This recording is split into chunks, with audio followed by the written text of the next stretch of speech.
समय को भी तलाश है।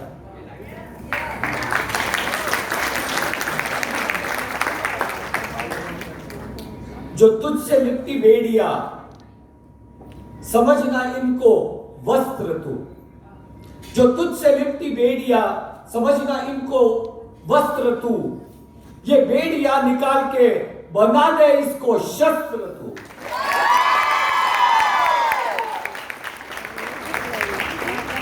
चुनर उड़ा के ध्वज बना, चुनर उड़ा के ध्वज बना, गगन भी कांप जाएगा।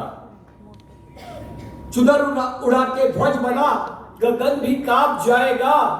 तेरी इस चुनर तले नेक्सर्फ नंबर 1 बन जाएगा। तेरी इस चुनर तले नेक्सर्फ जरूर नंबर 1 बन जाएगा।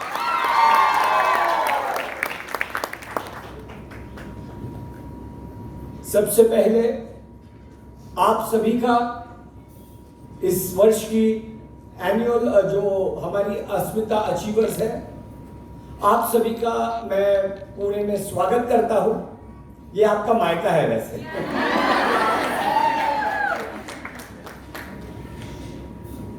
और मुझे लगता है ये प्रोग्राम शायद 3rd क्वार्टर में होना था, राइट? अगर 3rd क्वार्टर में होता तो 4th क्वार्टर में जो हमारा नेगेटिव ग्रोथ है वो नहीं हुआ। कोई बात नहीं, 4th क्वार्टर की जो भरपाई है इस साल के चारों क्वार्टर्स में हमारी अस्मिता करके दिखाएगी। और चारों क्वार्टर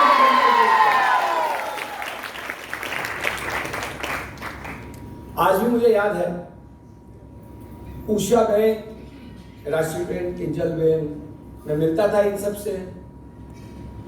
कुछ ही हमारी अस्मिता बहनें थी जो नेटसर्फ का जो झंडा है, ध्वज है, वो लेकर पूरे इंडिया में वो उसे लहरा रहे थे। लेकिन आज इतने सारे अस्मिता अचीवर्स का जो ये इवेंट हुआ है और आपकी जो गूंज है और आपने जो मुझे प्यार दिया है, स्वागत किया है, ये मुझे जो हमारा नेटसर्फ का फर्स्ट इवेंट हुआ था उसकी याद दिलाता है। उस फर्स्ट इवेंट के बलबूते पे कुछ 80 अचीवर्स थे। हमने एक साल में इंडिया के टॉप 5 डायरेक्ट सेलिंग कंपनीज में कदम रखा था। आप लोग 250 हो और आप एक हम 10 के बराबर हो। मुझे पूरा यकीन है कि आप लोग का ये जो पैशन है, ये डिटर्मिनेशन है, ये जुनून है, ये जोश है, उसके दम पर नेटसर्फ इंडिया में ही नहीं वर्ल्ड की नंबर 1 डायरेक्ट सेलिंग कंपनी है।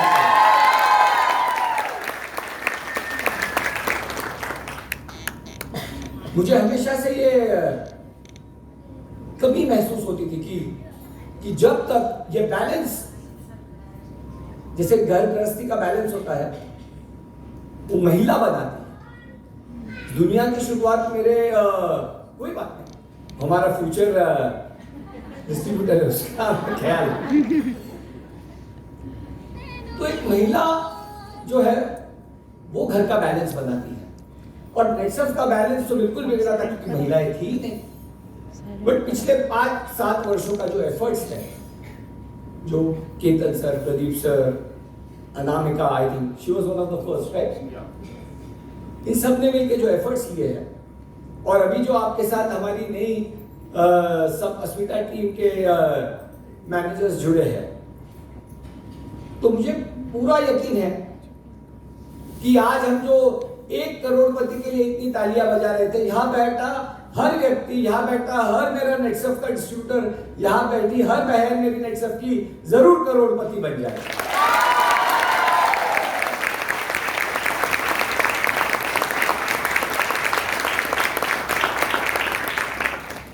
नेटसर्फ में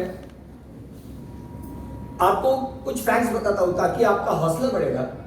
पहला करोड़पति बनने में और पहला कैप अचीवर बनने में हमें 7 से 8 साल लगे थे। हमारी महिलाओं की टीम ने 4-5 साल में ही वो करके दिखाया है।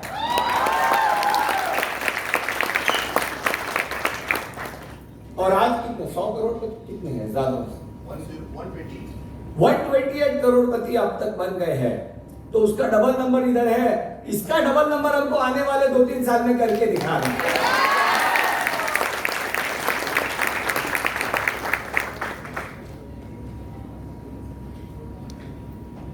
तो क्या होता है, क्यों नहीं कर सकते? सबसे पहला मंत्र जो हमने अपनाना है कि वी कैन डू इट। मेरे साथ एक साथ कहिए, we can do it, can do it, we can do it, can do it. एक आपको कहानी बताना चाहता हूं। एक आदमी था, रास्ते से जा रहा था और उसने रास्ते के किनारे कुछ एक हाथियों का झुंड देखा। अच्छे बड़े हाथी तो वैसे ही तंदुरुस्त होते हैं और उसमें भी अडल्ट हाथी जो होते हैं वो उसने देखा। वो रास्ते के किनारे खड़े थे, एक छोटी रस्सी से उन्हें बांधा गया था और वो छोटी रस्सी से बंधे हाथी वैसे ही वहां खड़े थे। और इस आदमी को आश्चर्य हुआ, यार इतने ताकतवर हाथी एक छोटी रस्सी से बंधे हैं और वो तोड़ के कहीं जा नहीं रहे हैं। तो उसने जो हाथी का जो ट्रेनर माहूत होता है उनसे पूछा कि भाई ये इतने ताकतवर हाथी इतनी छोटी रस्सी से कैसे बंध गए? तब उसने कहा कि भैया ये जो हाथी है, जब ये छोटे थे इसी रस्सी से हम उनको बांधते थे और जब ये छोटे थे तब ये रस्सी इनसे ज्यादा ताकतवर थी और इनके लिए काफी थी जिससे हम इनको बांध के रख सके ताकि ये किधर इधर उधर जाए नहीं। और जब ये छोटे थे ये पहले कोशिश करते थे, बट इनको पता पड़ गया कि इस रस्सी से हम बंधे हैं, हम इधर उधर नहीं जा सकते। और जैसे जैसे बड़े होते गए उनको ऐसे लगा कि इस रस्सी ने हमें बांधा है और हम इस रस्सी को तोड़कर कहीं नहीं जा सकते। और इसीलिए बड़े होने के बावजूद, ताकत आने के बावजूद ये जो बेड़ी है ये उनके शरीर में नहीं, उनके दिमाग में, उनके दिल में हमने लगाई है, इसीलिए ये नहीं जा सकते। इसी तरह समाज और लोग आपके दिल और आपके दिमाग में बेड़ियां डालते हैं कि आप नहीं कर सकते, बट ये बिल्कुल गलत है, ये सरासर गलत है। और इन बेड़ियों की वजह से, इन रस्सी की वजह से आप भी आपके दिल में शंका रखते हैं, डाउट रखते हैं कि शायद मैं नहीं कर पाऊं। तो सबसे पहले इन बेड़ियों को तोड़ दो, इन्हें वस्त्र नहीं शस्त्र बनाओ और अपने दिल में और अपने दिमाग में एक बात ठान लो कि वी कैन डू इट।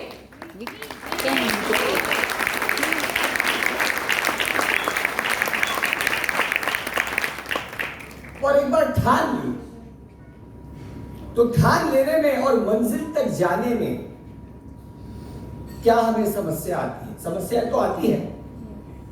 कभी कभी मंजिल तक पहुंचने के लिए हमें अलग अलग मुकाम से गुजरना पड़ता है और कभी कभी हम वो मुकाम से डर कर थक जाते हैं, रुक जाते हैं। और हमें न थकना है न रुकना है, हर समस्याओं को दूर करके हर मंजिल, हर मुकाम से आगे बढ़ना है और अपने मंजिल तक जाना है। और उस मंत्र का नाम है वी विल डू इट।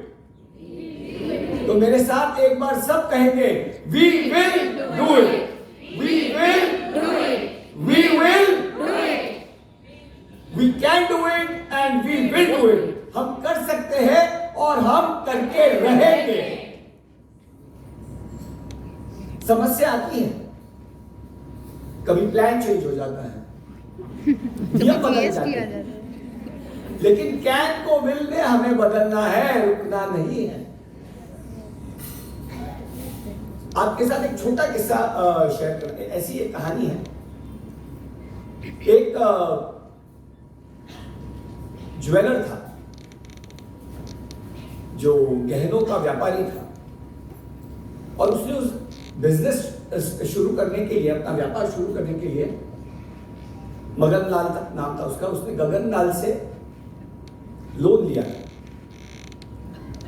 उधार में कर्जा लिया था। और लेकिन समस्याएं आने की वजह से वो कर्जा चुका नहीं पा रहा था। उसकी डेडलाइन गगनलाल बढ़ाता गया, लेकिन मगनलाल पैसे नहीं दे सके। आखिर गगनलाल ने कहा कि भाई अब तो ये तारीख है, या तो इस दिन आप मुझे पैसा दो या मैं आपकी कन्या के साथ विवाह करूं। मगनलाल की एक सुंदर कन्या थी, लेकिन सुंदर के साथ वो समझदार भी थी। मगनलाल टेंशन में आ गया कि भाई ये तो मेरे बेटी के बाप के उम्र का व्यक्ति है और इसको मेरे बेटी से शादी करनी है। उसने अपने बेटी से ये बात शेयर करी। बेटी ने कहा कोई बात नहीं पिताजी, हम समस्या का सामना करेंगे और इससे जीत कर बाहर निकलेंगे। डेडलाइन पूरी हो गई, मगनलाल पैसे नहीं दे सके। गगनलाल ने कहा कि भाई आप मेरे घर आइए, पैसे लेके आइए या अपनी बेटी लेके आइए। तो मगनलाल अपनी बेटी के साथ वहां गया। वो उसके गार्डन में बैठा था और उसने कहा कि अभी आपको ये करना, लेकिन उस बेटी की आंखों में संकोच देखा। तो गगनलाल ने सोचा कि चलो मैं आपको और एक मौका देता। उसके जो गार्डन में काले और सफेद रंग के पत्थर पड़े हुए थे, उसने कहा कि मैं एक काला और एक सफेद पत्थर उठाऊंगा। अगर आपके बेटी ने सफेद पत्थर चुना तो मैं अपनी शर्त पीछे करूंगा, आपका कर्जा भी माफ और मैं आपकी बेटी से शादी भी नहीं करूंगा। लेकिन अगर उसने काला पत्थर चुना तो मैं कर्जा तो माफ करूंगा, लेकिन आपके बेटी को मुझसे शादी करनी। उन्होंने हाँ बोला और तब गगनलाल ने एक चालाकी की, उसने दोनों काले पत्थर उठाए। अब जो बेटी थी, समझदार बेटी, उसको पता था कि उसने दोनों काले पत्थर उठाए, लेकिन अगर वो इस बात का हल्ला करेगी तो शायद प्रॉब्लम हो जाएगा। हल्ला नहीं करेगी तो उसे उसके साथ शादी करनी होगी। तो ये दो विकल्प होने के बाद वो तीसरा विकल्प के बारे में सोचने लगी, कैसे मैं इस मुश्किल घड़ी से बाहर। गगनलाल ने बोला भाई आप पत्थर सिलेक्ट करो, अगर सफेद सिलेक्ट किया तो शादी नहीं होगी, काला सिलेक्ट किया तो शादी होगी। लड़की ने पत्थर सिलेक्ट किया और अपने हाथ से नीचे गिरा दिया। गगनलाल को कहा अरे मेरे हाथ से पत्थर गिर गया है, दूसरे पत्थर का रंग बता दो, अगर वह सफेद है तो शादी करोगी, काला है तो शादी नहीं। इसी तरह लाइफ में बुगली आती है, समस्या आती है, कभी प्लान चेंज होता है, कभी कुछ होता है। हमें अपनी समझदारी से और अपने जुनून से, अपने जोश से मंजिल की ओर बढ़ते रहना है। मुकाम कई आएंगे, मुकाम अलग अलग, कभी कभी हमें अलग अलग मुकाम पे जाना पड़ेगा, लेकिन हम अपनी मंजिल पाके रहेंगे। इसलिए we will do it. So we can do it and we will do it. और कैसे करेंगे हम? कंपनी का भी इसमें कोई रोल है, कंपनी ने भी इसके लिए कुछ करना है। तो हमारे यहाँ भी जो होशियार हमारे मैनेजर्स हैं, उन्होंने सोचा कि अभी इस बुगली से कैसे, इसका सामना कैसे किया जाए, जीएसटी का प्रॉब्लम। और सबसे ज्यादा ये प्रॉब्लम हमारी अस्मिताओं को आ रहा है। और आपके इस प्रॉब्लम को सॉल्व करने के लिए हमने जो नेटसर्फ ईटेल की शुरुआत की है, ताकि आपके उन अस्मिता बहनों को, उन अस्मिता साथियों को काम करने के लिए इनिशियली जीएसटी की कोई जरूरत नहीं पड़ेगी। तो इसी तरह हमने भी समस्या की है। तो आप लोगों को जोड़ सकते हो, वो ईटेल स्टार्ट कर सकते हैं, बिजनेस की शुरुआत कर सकते हैं, ईटेलिंग के साथ अपनी इनकम की शुरुआत कर सकते हैं। और उस समय में जैसे उनका काम बढ़ता है, टीम बढ़ता है, वो अपना जीएसटी का रजिस्ट्रेशन भी कर सकते हैं। उन्हें उतना समय मिल जाता है, उन्हें उतना कॉन्फिडेंस मिल जाता है और उन्हें इनकम भी मिल जाती है कि वो घर वालों से और दूसरों से कह सके कि मैं ये बिजनेस करना चाहती हूँ और इस बिजनेस के लिए जो पेपर वर्क है मैं करूँ। तो इसी तरह हमें समस्या का जो है हल करना होगा, उसका समाधान करना। नेटसर्फ के सामने कई तूफान आए हैं, कई समस्या आई है। जैसे कि ये जो शैतान है, ये समस्या नाम का शैतान है, उसने नेटसर्फ नाम के योद्धा से कहा कि मेरे तूफान में तू उड़ जाएगा। उसने कहा नेटसर्फ के योद्धा से कि मेरे तूफान में तू उड़ जाएगा। तो नेक्सस ने उस योद्धा से कहा, तेरे तूफान से मैं क्या उड़ जाऊंगा, मैं खुद ही तूफान। तो नेक्सस नाम का ये जो तूफान है, ऐसी कितनी समस्या आने दो, ये न रुकने वाला है, ये न थकने वाला है, ये आगे बढ़ते जाने वाला है। और ये आगे किस बेसिस पर जाएगा? ये आगे जाएगा जो नेटसर्फ के जो रूट्स हैं, वैल्यूज हैं, उसके दम पर आगे जाएगा। आपने कभी भी कोई भी पेड़ देखा हो तो आप उसका तना देखते हैं, उसकी शाखाएं देखते हैं, लेकिन जब कभी तूफान आता है, कौन है जो इस पेड़ को मजबूत रखता है, कौन है जो इस पेड़ को उड़ने से बचाता है? उसकी जड़ें। और ये नेटसर्फ की जो जड़ें हैं, नेटसर्फ का बिजनेस जो है, सब कहते हैं कि इसमें समय लगता है पैसे मिलने में। मैं कहता हूं समय नहीं लगता, हम अपना बेस बनाते हैं, हमारी जड़ें मजबूत करते हैं जड़ों को, ताकि ऐसे तूफान आए तो जो ये जादुई कंपनी आती है, इस तूफान में उड़ जाती है। नेटसर्फ जैसी कंपनी कितने भी तूफान आए डट कर खड़े रहते। तो हमने अपने रूट्स को, अपने वैल्यूज को स्ट्रॉन्ग रखा है। जो भी सरकार के नियम होते हैं, कायदे होते हैं, हम उनके अनुसार चलते हैं। उसमें कभी कभी सेटबैक होते हैं, 2 कदम पीछे लेने पड़ते हैं, लेकिन नेटसर्फ की हिस्ट्री है, जब जब हमने 2 कदम पीछे लिए हैं, हम 4 नहीं 10 कदम आगे बढ़े।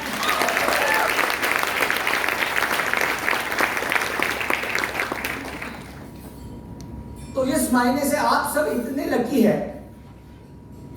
मैं कहता हूं आपको 72 करोड़ का टर्नओवर हुआ था 2013 में, और 2014 में 65 हो गया, रिवर्स गए।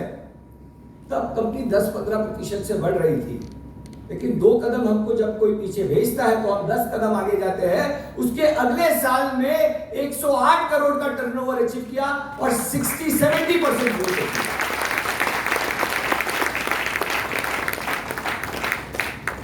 और वैसे ही इस साल हमको ये जो नए कायदे आए हैं, नई समस्या आई है, 2 कदम हमें पीछे जरूर भेजा है, लेकिन आप लोग का ये जोश और आप लोग का ये जो पैशन और डिटर्मिनेशन देखा है, मुझे पूरा यकीन है 10 नहीं 12 कदम आगे जाएगा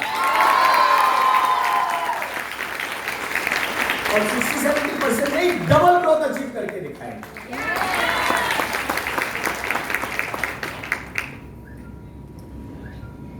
तो डटे रही, हम आपके साथ रहेंगे। नेटसर्फ हमेशा आपके साथ है। नेटसर्फ की पूरी मैनेजमेंट, पूरी टीम आपके साथ है। आज मैं खुश तो बहुत हुआ आप लोग से मिला हूं, लेकिन मैं सच में खुश तभी होऊंगा कि ये छोटा मोटा गैदरिंग नहीं, एक जो पूरा स्टेडियम भर के अस्मिता लोगों का जब सेमिनार होगा, तब मैं सही मानूंगा।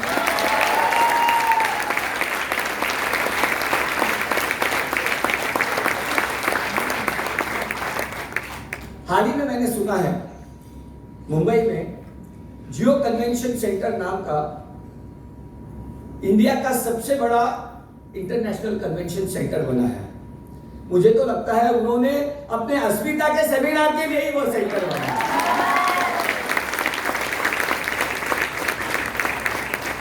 और हमारा टारगेट होना चाहिए कि आने वाले 2-3 साल में आप लोग का बड़ा सेमिनार होगा और एक छोटे सेमिनार के लिए हम जो हमारे जो मेंस है, मेन टीम है, उनको हम छोटे मोटे रिजॉर्ट में ले जाएंगे।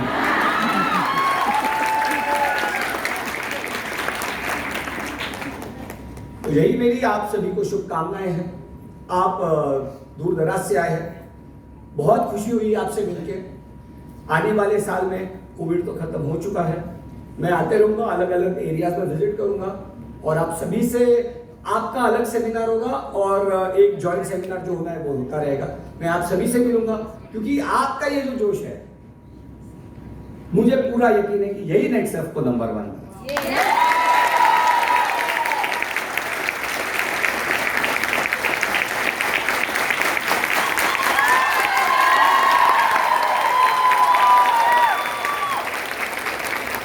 जाने के पहले नेटसर्फ एंथम की पंक्ति आपके साथ शेयर करना चाहूंगा कि मेहनत और विश्वास के दम पर आगे बढ़ते जाना है, दुनिया नाश करे हम पर ऐसा कुछ कर दिखाना है। दुनिया नाश करे हम पर ऐसा कुछ कर दिखाना है। नेक्स्ट जय हिंद, जय भारत।